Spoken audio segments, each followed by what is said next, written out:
Vatimpana etni pasteur Barbier Christina. Ivavaka isika ry havana. Raha eo misaotranao zahay satria lehibe tokoa ny famindramponao aminay tsirairay avy, mbola nazahoanay izao andro vaovao izao. Maraina manambara ny tara-pitiavanao, tara-pahazavanao, maraina manambara faharitanao. Satria tsisy foinao very tokoa izay na dia iray aza, mbola omenao tombonandro hahafahanay tokoa manisa ny andronay sisa. Amin'ny alalan'i Jesosy Tompo Zanakao no anatonanay anao, ka iankofanay manoloana ny voninay trao sy fitiavanao. Hideranay ny anaranao masina, satria tsara indrindra ianao. Amelany ilokay mamindrafo aminay, ilay ranao soa latsaka teo Kalvaria, aoka hanasa hanongotra izay rehetra tsy nambolen'ny tananao, ary dia vonoy ny helokay Jesosy, esory izay rehetra tsy nambolen'ny tananao. Fa raha misaraka aminao tokoa izahay tsy mahefa na inona na inona. Tompo, ny famindramponao any ho aminay tsirairay avy, indrindra isa-tokantrandro izay mampandroso ny teninao amin'izao maraina izao.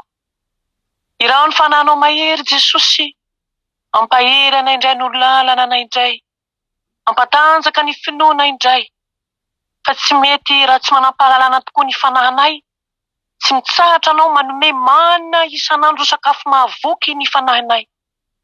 Mitenena Jesosy araka ny fombanao, vonina ianao anao zahay. Amen. Miarahaba antsika ry havana amin'ny anaran'i Jesosy Kristy Tompontsika, ary mbola ampitomboina amintsika isanandro ny fahasoavana ombam-piadanana avy amin'Andriamanitra Ray, amin'ny alalan'i Kristy Jesosy Tompontsika.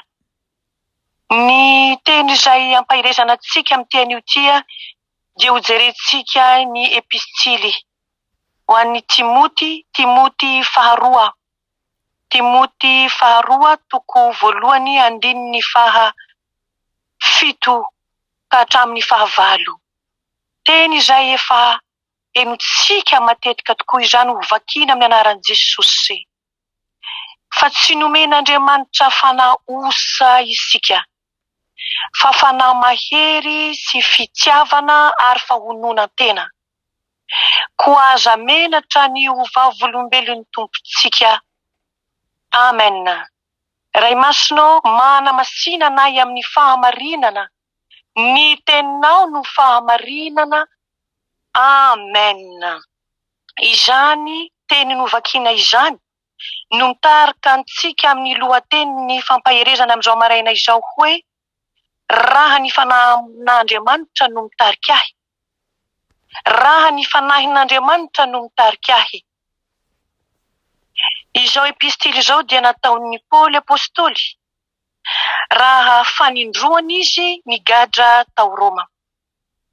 Efa nieritreritra ny hamonoana azsahady mantsy izy teto, kanefa dia mbola naniry fatratra ahita ny zanany ara-panahy dia Timoty izany. Ary mba hahazoany izany zanany ara-panahy izany hifikitra hatrany amin'ny fahamarinan'ny filazantsara. Ka izao ny fahamarinana roa lehibe ampahirezana antsika amin'ny alalan'izao lohateny izao, raha ny fanan'Andriamanitra no mitarika ahy, dia miaina araka ny fanahy aho. Raha ny fanan'Andriamanitra no mitarika ahy, dia miaina araka ny fanahy aho. Fanahy masina izany. Hoy mantsy ny teny voalohany teo hoe, fa tsy nomen'Andriamanitra fanaosa isika, fa fanahy mahery sy fitiavana ary fahononan-tena. Fanahy mahery hoe, eny tompoko, fanahy mahery satria ilay ositra izay nomena sy anao tamin'ny alalan'ny fametrahan-tanana izany, araka ny voalazan'ny Paoly rahateo, na nananatra ny Timoty izy, na tamin'ny alalan'ireo ositra maro samy hafa rehetra nanendrenantsika ho anisan'ny kristianina, sy mpanompon'Andriamanitra mpanaradian'i Jesosy Kristy. Izany fanahy masina noraisintsika izany, izany ozitra izany dia hahatonga antsika tokoa ho velona araka ny fanahy masin'Andriamanitra. Ary dia izany fanahin'ny tompo izany no mitarika antsika mba ho velona handeha hifanaraka amin'ny sitrapon'Andriamanitra isika. Ary io fanahin'Andriamanitra io no mamelombelona sy mikolokolo ny any anatintsika any mba ahafantarantsika tokoa ny tena fahamarinan'Andriamanitra. Eto dia nilaza izy hoe ny fanahy mahery sy fitiavana ary fahonoana tena. Hoy tokoa mantsy Paoly hoe ary ny teniko sy ny toroteniko dia tsy tamin'ny teny fahendrena mahataona fa tamin'ny fanehoany ny fanahy sy ny hery mba tsy ho renany finoanareo amin'ny fahendren'ny olona. Mba tsy ho renany finoanareo amin'ny fahendren'ny olona. Ary mbola ihany koa i Paoly milaza any amin'ny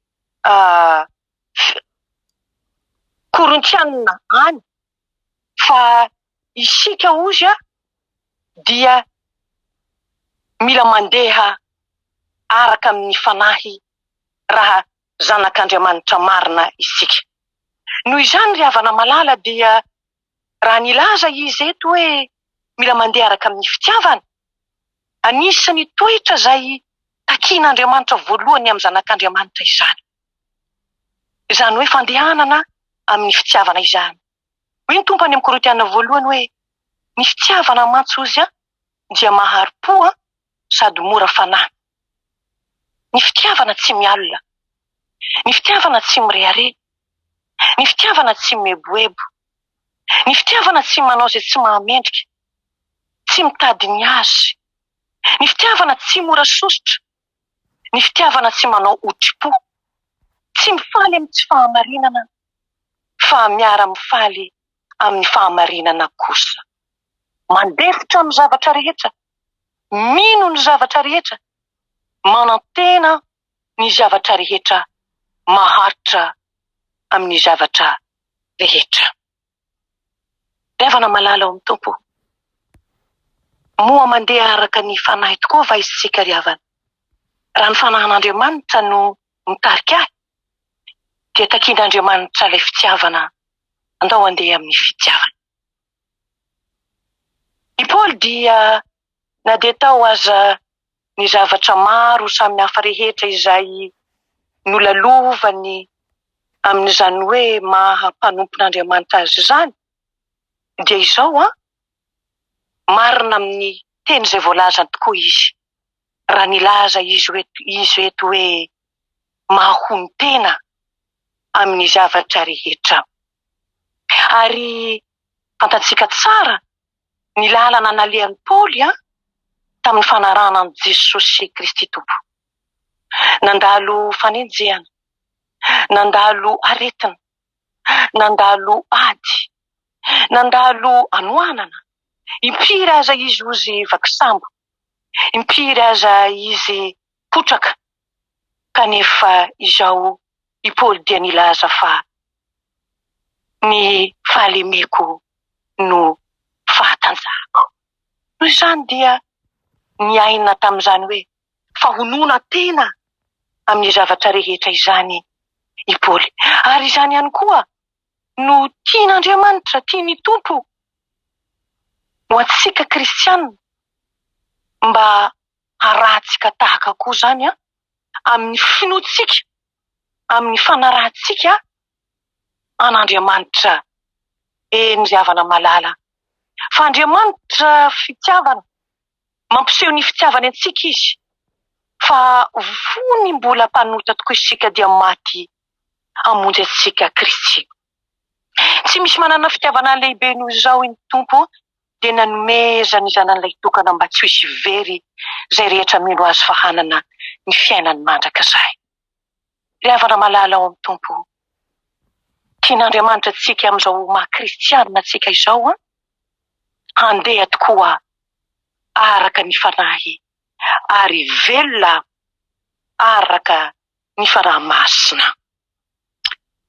Fanamarinana faharoa ry havana dia hoy ny tenin'ny tompo amin'izao teny izao hoe mila mijoro ho vavolombelon'ny Kristy tsika. Ho vavolombelon'ny Kristy. Misy tantara tahaka an'izao ry havana ijoroana vavolombelona.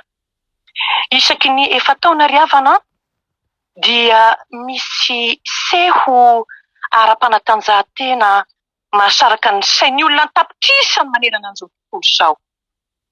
Ary dia tamin'ny taona 30 Jona 2020 tany Yokohama any Japon zany dia feno impoka ny kianja iray. Ary dia dingana farany iadiana no amin'ny tompon-daka maneran-tany amin'ny baolina kitra no natao tamin'izany. Ary dia fantatsika tamin'izany raha matadidy n'izany tantara izany sika nandresy ny ekipa breziliana. Ary dia hitan'ireo mpijery mivantana izay feno hafanam-po sy ireo mpijery fahita lavitra izany fandresena lehibe izany. Nobiana ary ireo mpilalao izay niangona teo afovoan'ny kianja. No indro nisy iray tamin'izy ireo ry havana nihataka tamin'ny namany ka nampiditra akanjo ambony izay nisy ny soratra hoe I belong to Jesus. Zany hoe amin'ny teny malagasy any Jesosy aho. I belong to Jesus. Any Jesosy aho. Igagana izany herim-pon'io lehilahy io zany. Nanomana ny zavatra rehetra mba hahafahany manambara amin'izao tontolo izao ny finoany an'i Jesosy izy teo ambonin'ny kianja. Ary dia tamin'ny alalany arak'izany dia nataon'Andriamanitra hitany olona an-tapitrisany izany fijoroana ho vavolombelona izany. Ary izy irery no mahafantatra ny vokatry n'izany. Koa dia isika rehetra angamba mety tsy hahita fotoana koa tsika tandrify izay ataontsika hoe tahaka an'izao mpilalao baolina kitra izao, hanaovana fijoroana vavolombelona goavana tahaka an'izany ry havana. Nefa raha ny Jesosy isika dia mpianany ka taony haneho izany eo amin'ny manodidina antsika mba ho tena fantatry ny Jesosy Kristy marina tokoa fa azy isika tahaka ny nataon'ny Paoly hoe tsy izaho intsony no velona fa i Kristy no velona aty amiko, aty anatiko. Ka ninona fomba mpianatsika, ninona mety zavatra miseho amin'ny fiainatsika dia izao ho fantatry ny olona amin'ny fievitra, amin'ny fisaintony fo, amin'ny fisainana, amin'ny atao, amin'ny fiteny fa manana ny Kristy Jesosy tokoa isika ry havana ka ijoro vavolombelona manomboka tokoa Jerosalema, Jodia, Samaria ka hatrany amin'ny faran'ny tany. Eny ry havana malala, izany no tadiavin'i Jesosy amintsika satria mbola betsaka ry havana no mbola miaina ao anatin'ny maizina. Ka izao sianao nahazo maimaim-pona dia tarihin'Andriamanitra koa hizara maimaim-pona ka hijoro vavolombelon'i Kristy. Ka ilaza koa tahaka ny Paoly hoe tsy menatra ny filazantsara ary hanambara fa ny fahasoavan'i Kristy tokoa no nahatoy izao ahy sy anao. Toy ary ny fahamarinana roa ary tamin'ny tean'io ty hoe andao iaina ho velomin'ny fanahy isika ary dia meteza ary isika hijoro vavolombelon'i Kristy hatrany hatrany. Inona ny antom-pisiako sy ny antom-pisinao amin'izao fiainana izao? Kristy Jesosy raha tonga tamin'izao fiainana izao dia nilaza izy hoe ny natongavako izy dia tsy hanao ny sitrapoko fa hanatanteraka ny sitrapon'ny raiko. Izao sianao koa ry havana malala. Dia antsoin'Andriamanitra isika amin'izao maha-kristiana ambasadaoro. Ny Kristy Jesosy antsika izao dia hanambara ihany koa ny filazantsara marina ary indrindra hijoro vavolombelon'i Kristy naizanaiza misy ahy sy anaro. Tsy mora izany ry havana. Tsy mora izany amin'ny hery maha olombelona. Fa raha velo ny fanahy tokoa isika. Araka an'izao teny izay nitorina amintsika amin'ity maraina ity izao dia hisaha hatrany ry havana hanambara any Kristy Jesosy. Atombotra tokoa ny andro ry havana malala. Alao hery ary ry havana fa efa kely sisa dia hitsoka ny anjomara ny poniny lanitra ry havana. Ary dia amin'izay fotoana izay dia hiatrika antsika ry havana ny fitsara. Hiatrika isika zavatra vitantsika tamin'izao fiainana izao. Ny zavatra nikasaintsika natao. Ny zavatra nitanterahintsika. Eny hiatrika isika n'ilay mpanjaka ny mpanjaka. Koa dia mety ery ry havana alohany hatongavan' izany fotoana sarobidy izany. Alohany hatongavan' Jesosy eny amin'ny lanitra. Eny ihany koa ianao tsy mahafantatra izao, tsy mahafantatra ny orerantsika amin'izao fiainana izao. Andao ry havana ho velo ny fanahy ary andao koa hijoro hatrany ho vavolombelon'ny Kristy. Raha i Kristy tokoa ny atao anatsika. Raha ny fanahin'Andriamanitra velona ny atao anatsika ry havana malala dia hanatanteraka tokoa tsika ny sitrapon'Andriamanitra. Jesosy Tompo nanatanteraka ny sitrapony iray araka ny voalaza tetsy ambony ry havana malala. Dia nanetry teny izy, naneho ny fitiavana izy, eny fa na dia ho an'ny fahavalo azy. Ary dia nafoy ny ainy ary nalatsaky ny rany ho famonjena ahy sy anao. Ary ny vidin'ny ranolatsaka no nahatoy izahay zao ahy sy anao. Ka nahatonga ny Paoly nilaza hoe tsisy ataoko rehareha ho izy afa-tsy ny azo fijalian'i Jesosy Kristy Tompo. Inona no ataontsika rehareha ankehitriny? Raha ny azo fijalian'i Jesosy Kristy Tompo no ataontsika rehareha sy banjintsika amin'ny fiainantsika ry havana dia hiaina amin'ny fitiavana isika. Andeha araka ny sitrapon'Andriamanitra isika ry havana dia ho marina ny torotenitsika, ho marina ny fambarantsika, ho marina ny fijoroantsika vavolombelona. Azy irery ny voninahitra atsika mifandehanana araka ny fanahy. Amen. Ivavaka isika. Tompo, misaotranao zahay Tompo malala satria tsy takatry ny sainay tokoa ny fitiavanao sy ny famindramponao aminay. Ny fanadia tsy mendrika sy tsy tanteraka tokoa zay amin'izao fanarahana anao zao dia manolo saina anay isan'andro anao, mampahery anay tokoa ianao. Mampafantatra anay mandrakariva ny lalana tokony izorana ianao mba tsy raparapanay anatin'ny aizany aizina. Na mitahanay ny tenanay ihany koa Jesosy Kristy avy any Nazareto. Mamindra foka miatraminay kristianina maneran-tany satria matetika dia tsy marina ny fambaranay satria tsy arakaraka ny zavatra torianay sy voalazanay ny toe-po sy toe-pananay ary ny fitondran-tenanay satria tsy manaiky tokoa ho fehezy ny fananao masina Jesosy malala o. Mamindra fo Tompo, mamela anay Jesosy o.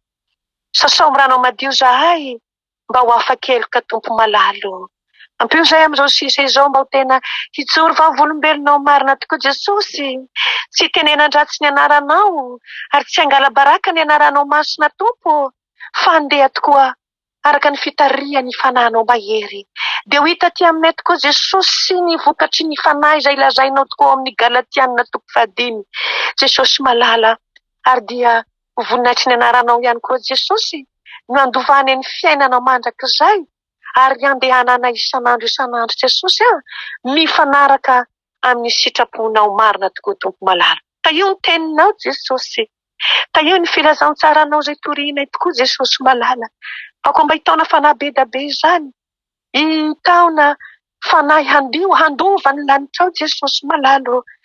Ary taio ihany koa ny tenanay tsirairay avy izay manonona fa ho kristianina Jesosy malala. Mba ho tena hoe ho hita aty aminay tokoa fa zahay dia Kristy kely mandehandeha fantatry n'izao tontolo izao Jesosy. Fa manana anao ilay Kristy fitiavana, manana anao ilay Kristy mamindra fo sy manitry tena, manana anao Kristy ilay tia eny fanadia ny fahavalo aza. Jesosy malala mba ho Kristy Jesosy ho tarafy ny olona tokoa ny aty anatinay aty Jesosy ary ny fihetsikaisy ny fitondran-tenanay Jesosy ny fomba mampanaonay ary dia mba voninahitry ny anaranao Jesosy nilazanao aminay kondray andro hoe ry mpanompo tsara sady mahatoky natoky tamin'ny kely ianao ankehitriny kosa ataoko mpanapaka ny be midira amin'ny fifalian'ny tomponao. Misaotra anao zahay tompo amin'ny teny io ty dia taio ny tontolon'andro nay tsirairay avy indreto reto zanakao Jesosy. Eny mety mandalo ady maro samy hafa tokoa ny tsirairay avy tompo malala. Mety mandalo olana maro samy hafa rehetra amin'ny fiainana tsy fahasalamana Jesosy tompo. Andriamanitra tianay ianao amin'ny fitiavana tsy mety levina. Milaza aminay tokoa hoe moa misy zava-magaga zay tsy haiko va. Eny Jesosy malala, ianao mahafantatra ny tsirairay avy Jesosy io. Ianao mahalala ny fahaterena ny tsirairay avy amin'izao fotoana izao Jesosy io. Vimby tompo amin'ny tana maherinao aza velanao tokoa manompo anao amin'ny fisetona tompo. Fataovy manompo anao amin'ny fifaliana trano Jesosy malalo. Dia mankasitraka Jesosy farany zanaka tokoa no afaka dia ho afaka tokoa ianareo ho ianao. Taio ny mpanomponao tsirairay avy ary tanterao aminy tokoa ilay teninao amin'ny tsodraninao mahery manao hoe fa ny fitiavan'Andriamanitra ray nanomezana ny zanan'ilay tokana ka nilazany tokoa hoe fitiavana mandrakizay ane no nitiavako anao hoe izany no mampahareta ny famindram-poko aminao mba hanananao ihany koa fitiavana. Fitiavanao ahy hoy ny tompo aloha voalohany indrindra ary fitiavanao ny namanao tahaka ny tenanao. Eny ny fahasoavanao amin'ny Jesosy Kristy tompo. Ilay nolazay hoe atao ve ampo anao ny fahasoavako iny tompo. Fa ny heriko dia tanterahana amin'ny fahalimena ary ny fiadanany Jesosy mihoatra noho ny fahalalana rehetra ny ameno ny fotsika sy ny fanahintsika isanandro ka andehanantsika isanandro amin'ny fiadanam-po sy ny fiadanan-tsaina. Tiako izay ty ahy hoy ny tompo ary izay fatra mpitady ahy dia ahita ahy. Ho anao Jesosy tompo mipetraka eo amin'ny seza fiandrianana sy ny zanak'ondry. Ho anao ny saotra ny dera sy laza ny voninahitra ny hery sy ny fahefana mandrakizay. Fa ho an'ny zanako kosa ankehitriny ny fandehanana araka ny fanahinao masina dia voninahitry ny anaranao ny antom-pisianay. Aleloia. Amen. Miraso indrindra ry avy.